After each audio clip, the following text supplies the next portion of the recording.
Welcome back.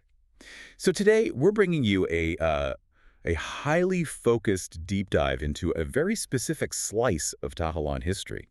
We are opening a brief audio dossier on a figure who burned really brightly, but barely left a footprint behind in the archives.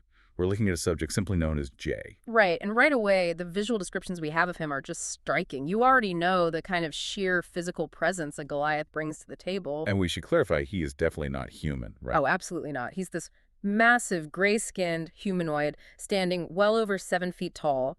He's covered in these intricate tribal markings and wears very minimal armor. Just furs and leather, I think the record said. Exactly, yeah, just furs and leather. He is essentially built like a walking mountain. Which makes his arrival in the city-state of Tahala pretty hard to ignore. I mean, he rolls into town alongside a Leonin paladin named Orthez, and they do not keep a low profile. No, they don't. Almost immediately, they end up dismantling a local scam by brawling with a group of axe thieves in a warehouse. Yeah, and what really stood out to me was how chaotic his fighting style is described a little later on.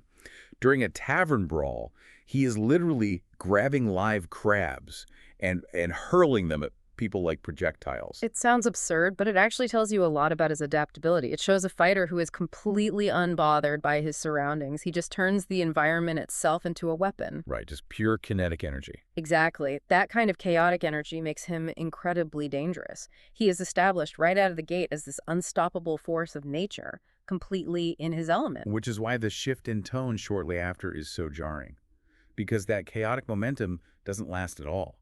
The next time we catch up with him, it's during an investigation aboard a rotting ship called the Sandpiper. Yes, and the atmosphere just changes completely. The documents detail that Jay gets separated from his group. He's lured away into the heavy fog by a mysterious beauty. And when Orthez and the others finally locate him, the imagery is genuinely horrific. This towering Goliath isn't just captured. He is found trapped inside a pale, living heart battery. Right, wired directly into the rotting hull of the ship. Yeah, wired right in. What does a device like that actually imply about what they were up against on the Sandpiper? I mean, it implies a deeply sinister level of parasitic magic, or technology. A living heart battery isn't just a cage. It suggests the ship itself relies on draining the raw life force of its captives to power its own functions. So they didn't just subdue a 7-foot Goliath. No, they immediately repurposed his immense vitality. They turned a literal mountain of muscle into a biological battery to keep a rotting hull operational. It's an incredibly grim visual. His allies do manage to cut him free, though, and they drag his massive frame through the pouring rain into a back room for emergency medical treatment. And then, well, nothing. Yeah, nothing. That is the very last time he is ever mentioned. He completely vanishes from the historical record. The suddenness of it is what really sticks with you. One day he's this loud, crab-throwing brawler taking over a tavern, and mere days later, the trail just goes dead. It's entirely jarring. So if you're listening to this, you might be asking yourself why we are spending time on a warrior who barely makes a blip in the timeline.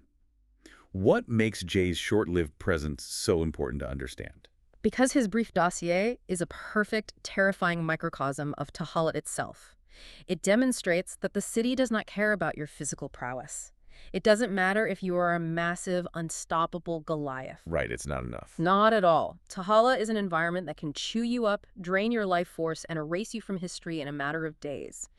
It is a profound warning about the sheer lethality of the city. It really reframes how you look at the survivors of a place like that, which leaves you with a lingering question to mull over. We know Jay vanishes after being dragged into that medical room, but think about that mysterious beauty in the fog who lured Jay away right before he was wired into the ship. Yeah, that detail always stands out. Exactly. Did this towering Goliath simply walk away from Tahala after his rescue, or did whatever was waiting in the fog finally come back to claim him for good?